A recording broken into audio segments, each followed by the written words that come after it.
Hello, students. Today we are going to begin with the first chapter, and the chapter's title is The Journey of My Life from Earth to Everest. This is the story of Arunima Sinha, and it is her unforgettable story of hope, courage, and inspiration.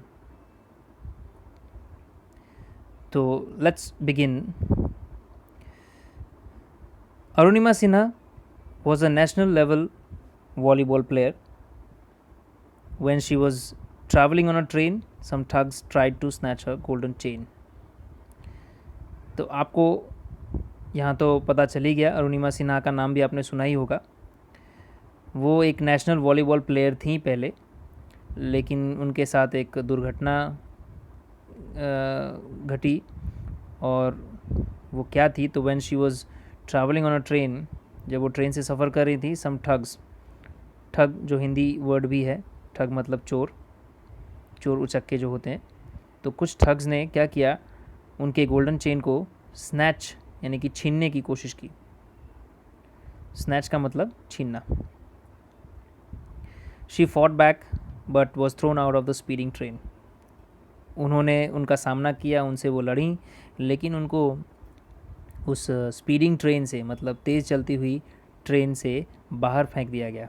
Was thrown out, was या verb के साथ अगर verb का third form, तीसरा रूप past participle use होता है तो वो पैसिव वॉइस हो सकता है। यहाँ पर ये पैसिव वॉइस है। मैंने पैसिव वॉइस हो सकता है इसलिए बोला क्योंकि कभी कभी वर्ब का थर्ड फॉर्म एडजेक्टिव के रूप में भी काम करता है, वो मैं आपको बाद में डिटेल में बताऊंगा। बट यहाँ पर ये पैसिव वॉइस है। तो उनको स्पीडिंग ट्रेन से बाहर फेंक दिया गया और and lost her left leg, और उन्होंने अपना बायां पैर खो दिया। अगर स्पीडिंग ट्रेन से बाहर फेंक दिया जाए तो बचने की कोई पॉसिबिलिटी नहीं होती है, बट थैंक गॉड कि वो बच गई। दिस हैपेंड, ये हुआ व्हेन शी वाज 24, मतलब 24 साल की थी तब ये उनके साथ हुआ। However this accident never affected her spirit. इस एक्सीडेंट की वजह से उनके जज्बे पर कोई असर नहीं पड़ा। स्पिरिट का मतलब जज्बा, ठीक है, और अफेक्टेड असर डालना या असर करना, बुरा असर कुछ नहीं पड़ा, ठीक है। At all India institute of medical sciences Delhi N artificial leg was fitted. तो इस हॉस्पिटल में, जिसको एम्स भी कहते हैं, शॉर्ट फॉर्म उसका एम्स है, काफ़ी आपने न्यूज़ में भी नाम सुना होगा और ये फेमस भी है। तो वहाँ पर जो दिल्ली में है, तो वहाँ पर एक आर्टिफिशियल लेग फिट किया गया। आर्टिफिशियल का मतलब बनावटी या कृत्रिम। अ ईयर लेटर, एक साल बाद, she was retrained as a mountaineer. उनको रीट्रेंड किया गया, मतलब उनको पुनः ट्रेनिंग दी गई, प्रशिक्षण दिया गया एक माउंटेनियर के रूप में, and became the first female with an artificial leg to scale Mount Everest. और वो पहली महिला बनी जिनका आर्टिफिशियल लेग है और उन्होंने माउंट एवरेस्ट को स्केल किया हो। स्केल करना मतलब चढ़ाई करना, ठीक है। तो ये जनरल नॉलेज की भी बात है कि who is the first female amputee. Amputee का मतलब जिस व्यक्ति का कोई अंग, शरीर का अंग कटा हुआ हो या ऑपरेशन में काट दिया गया हो। तो अगर कोई क्वेश्चन आया ऐसा कि who is the first female amputee to scale Mount Everest, तो आपका जवाब अरुणिमा सिन्हा ही होगा, क्योंकि उन्होंने वर्ल्ड रिकॉर्ड बनाया है। ये पहली महिला थी, पहली महिला हुई जिनका एक पैर न होते हुए भी उन्होंने माउंट एवरेस्ट की चढ़ाई की। तो इन्होंने एक इम्पॉसिबल बात को पॉसिबल करके बता दिया। This is her unforgettable story of hope, courage and inspiration. और ये एक ऐसी स्टोरी है जो आप कभी भी भूलेंगे नहीं। और ये स्टोरी है आशा की, हिम्मत की और प्रेरणा की। अनफॉरगेटेबल, अविस्मरणीय, कभी आप ना भूलें, ऐसी स्टोरी है ये। उनमें आशा भरी हुई थी, हिम्मत भरी हुई थी और इंस्पिरेशन, प्रेरणा भी भरी हुई थी। तो अगर इंसान के जीवन में ये तीनों चीज़ें हैं तो वो कोई भी कार्य कर सकता है। कोई भी कार्य जो उसने सोचा हो कि मुझे करना है, तो इन तीनों गुणों की अगर गुण उसके अंदर हैं तो वो ऑब्वियसली इम्पॉसिबल को भी पॉसिबल कर सकता है। तो ऐसी स्टोरी इसलिए आपके कोर्स में डाली जाती है ताकि आपको इंस्पिरेशन मिले, आप मोटिवेटेड हों कोई नया काम करने के लिए। यहाँ पर लिखा है let's read 4 scenes of her life narrated in her own words. इसमें 4 सीन्स हैं, जैसे पहला सीन आपको दिख ही रहा है। 4 सीन्स में इन्होंने खुद ही अपने वर्ड्स में अपनी कथा सुनाई है। नरेट किया है मतलब कथा सुनाई है, ठीक है, अपनी कहानी कही है। तो देखते हैं पहले सीन में क्या है। थोड़ा फॉन्ट छोटा हो जाएगा बट होपफुली आपको क्लियर दिखे। But I am reading it, so सुनने पर ज़्यादा आप लोग ध्यान देना। और आप टेक्स्ट बुक भी ले सकते हैं या तो डिजिटल टेक्स्ट बुक का यूज़ बाद में आप कर सकते हैं। तो यहाँ पर पहले सीन में लिखा है आई हैड स्टार्टेड डोजिंग। ये बता रही हैं कि मैंने डोजिंग करना स्टार्ट कर दिया था, मतलब झपकी लेना। बैठे बैठे आप जैसे कहीं भी ट्रेन में, बस में या कार में आप झपकी लेने लगते हैं, या तो जैसे कभी थक गए हैं तो बैठे बैठे भी आप झपकी लेते हैं, तो उसी को डोज करना बोलते हैं। DOZE या ZE। याद रहे DOSE भी डोज होता है, लेकिन इसका मतलब होता है खुराक, दवा की खुराक या कोई भी खुराक आप कह सकते हैं। पर ये वो वाली बात, मतलब डोजिंग का अर्थ यहाँ पर जो Z वाला है उसका मतलब है झपकी लेना। तो उन्होंने झपकी लेना शुरू कर दिया था। माई eyes were closed end but my mind was awake. आँखें तो बंद थी लेकिन माई माइंड वॉज अवेक मतलब ये अंदर से अवेक थी, मतलब जो बाहर आवाज़ें आ रही थी ये अच्छी तरह से इन्हें समझ में आ रहा था। कभी कभी क्या होता है कि आप नींद में तो हैं लेकिन आप सावधान भी होते हैं। जैसे बस में, ट्रेन में आप कभी नींद में भी होते हैं तो भी आप सावधान होते हैं, आपको आवाज़ें सुनाई देती है, आप थोड़ा जज कर पाते कि हो क्या रहा है। तो ऐसा ही कुछ हो रहा था उनके साथ। I remember someone saying that Bareilly would come after some time. अब इनको याद है कि जब ये झपकी ले रही थी तब किसी ने ये कहा था कि बरेली बस कुछ समय के बाद आ ही जाएगा। I was in deep thought when I felt a hand tugging at my golden chain. I was in deep thought मतलब मैं गहरे विचारों में थी जब मैं झपकी ले रही थी। और तभी क्या हुआ, तभी यहाँ पे वैन का मतलब तभी, आई फेल्ट मुझे महसूस हुआ, ए हैंड की किसी का हाथ, tugging at my golden chain किसी का हाथ मेरे गोल्डन चेन को टग कर रहा है। टग का मतलब होता है खींचना। जैसे आप पतंग की जो डोर होती है उसको आप इस तरह से, जैसे पतंग उड़ाते समय आप खींचते हैं, उसी को टग करना बोलते हैं।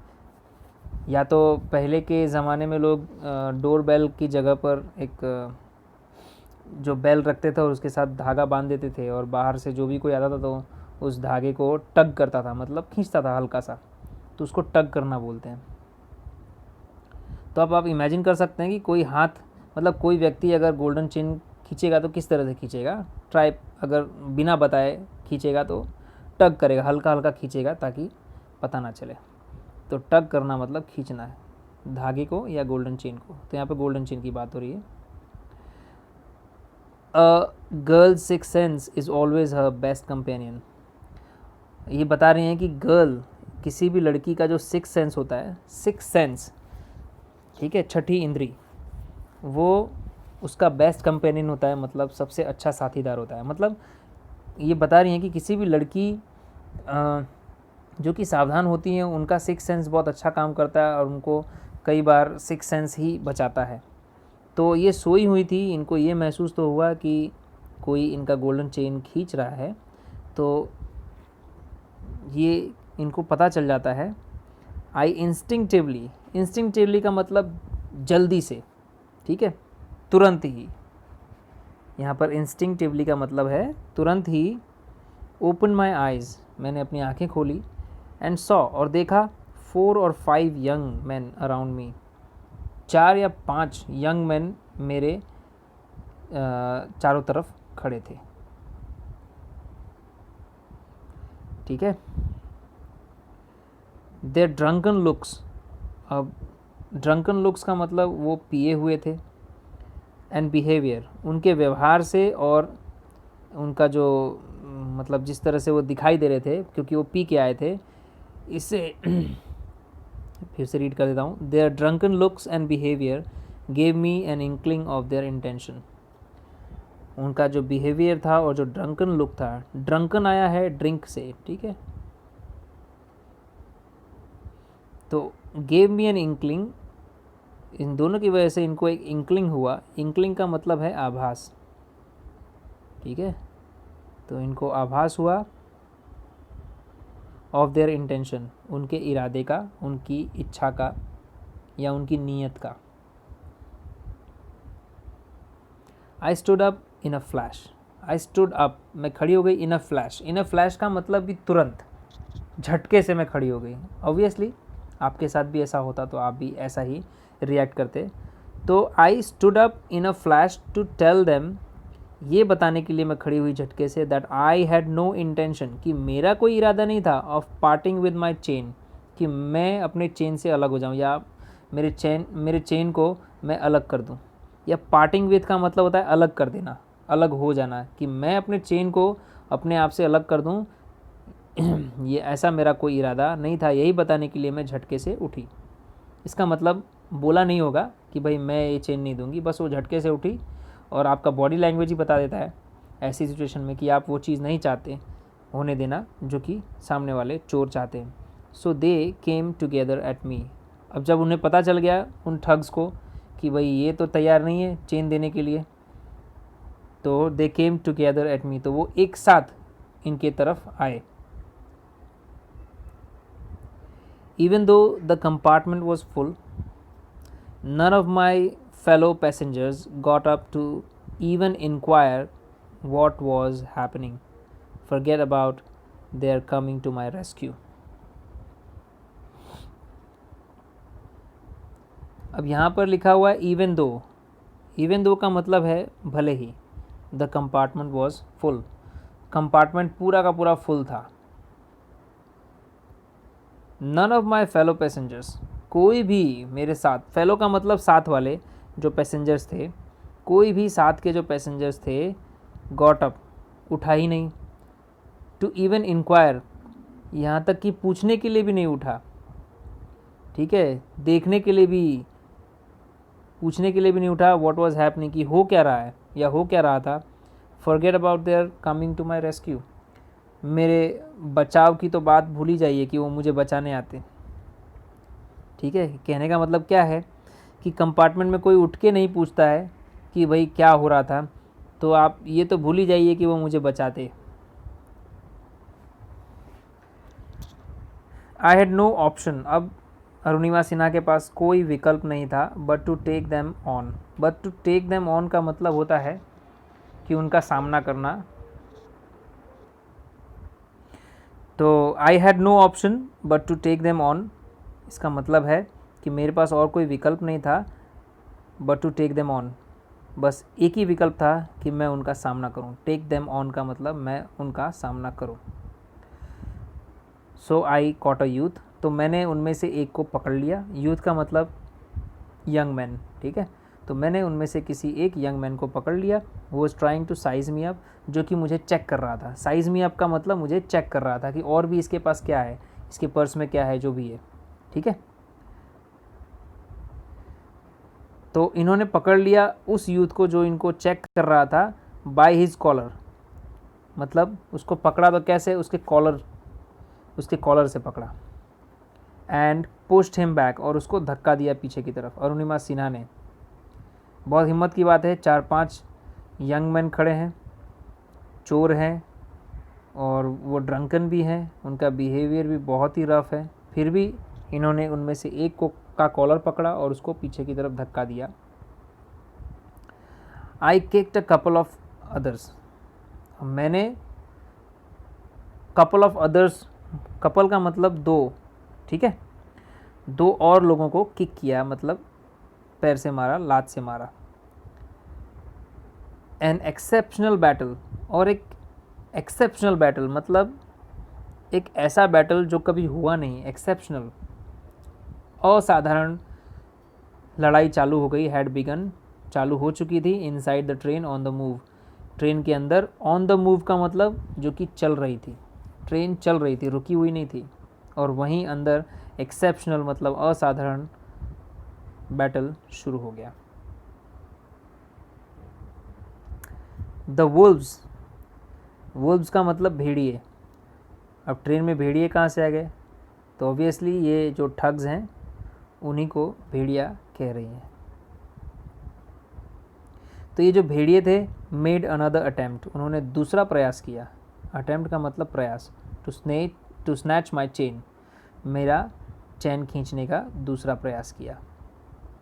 स्टिल आई रेजिस्टेड, फिर भी मैंने विरोध किया, रेजिस्ट किया मतलब विरोध किया, अनटिल वन ऑफ देम, और तब तक विरोध किया जब तक कि वन ऑफ देम, उनमें से एक ने, ड्रिवन बाय फ्रेंजी, जो कि बहुत उन्मादी था, उनमें से एक कैसा था, बहुत ही उन्मादी था, ड्रिवन बाय फ्रेंजी, उन्माद में आकर, काफ़ी अति उत्साह में आकर, अति उन्माद में आकर, gave me an extra hard kick, उसने मुझे एक एक्स्ट्रा हार्ड किक मारी, मतलब बहुत ज़ोर से लात मारी, यूजिंग ऑल हिज फोर्स, पूरी ताकत के साथ, यूजिंग ऑल हिज फोर्स। तो इन्होंने तब तक उनका विरोध किया जब तक कि किसी उनमें से किसी एक ने, जो कि बहुत ही ज़्यादा उन्मादी था, उसने एक लात ज़ोर से मारी, पूरी ताकत लगाकर, ठीक है।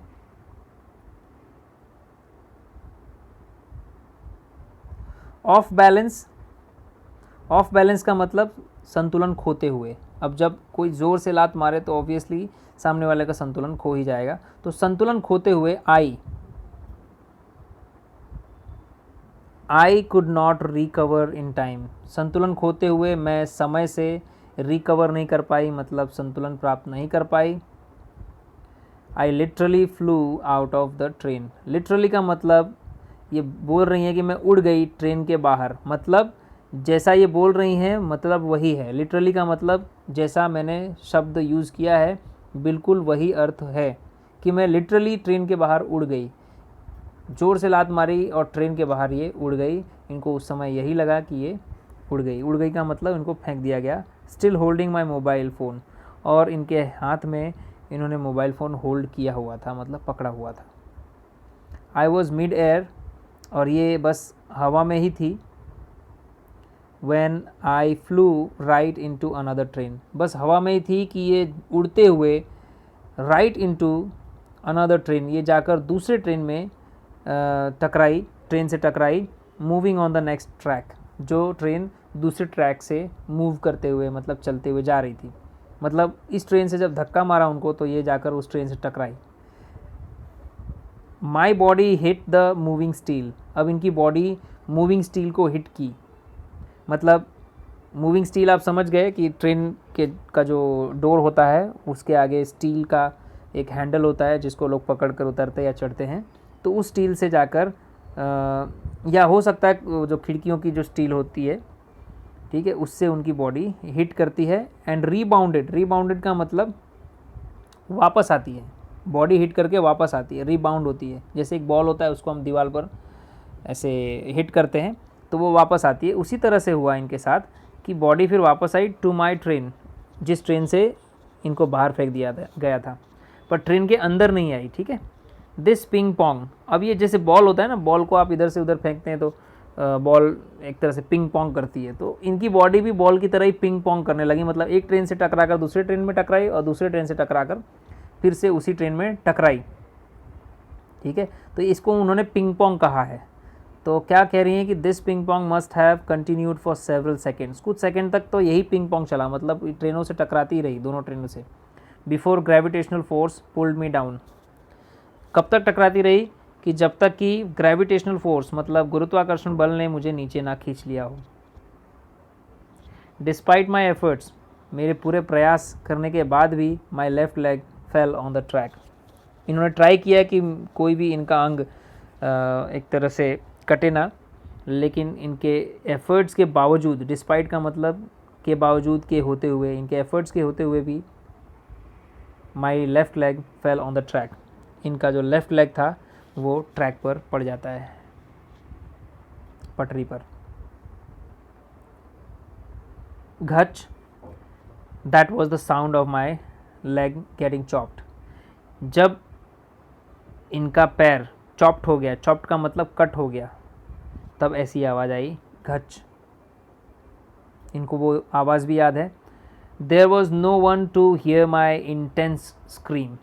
वहाँ कोई नहीं था जो इनकी इंटेंस यानी गहरी चीख, स्क्रीम का मतलब चीख और इंटेंस का मतलब गहरी, कि उनकी कोई गहरी चीख सुन सके, ऐसा वहाँ पर कोई नहीं था। आई ले का मतलब पड़े रहना। देखो ले का दूसरा फॉर्म भी होता है ले, ये पास्ट टेंस में यूज़ किया गया है, प्रेजेंट टेंस में नहीं हो। तो ये कह रही है कि आई ले, मैं पड़ी रही मोशनलेस, मतलब मोशन का मतलब होता है हलन चलन करना, और लेस का मतलब बिना हलन चलन के। तो मैं वैसे ही पड़ी रही बिना हलन चलन के फॉर वाइल, कुछ देर तक। Watching the red tail light.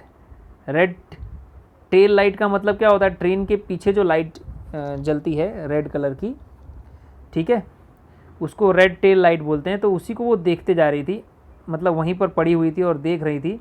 Until it deemed, और तब तक देखती रही जब तक कि वो लाइट डिम ना हुई। एंड फेडेड, और फिर बाद में धुंधली ना हुई, इनटू डार्कनेस, और बाद में गायब ना हो गई डार्कनेस में, तब तक वो देखते रही, मतलब ट्रेन चली गई।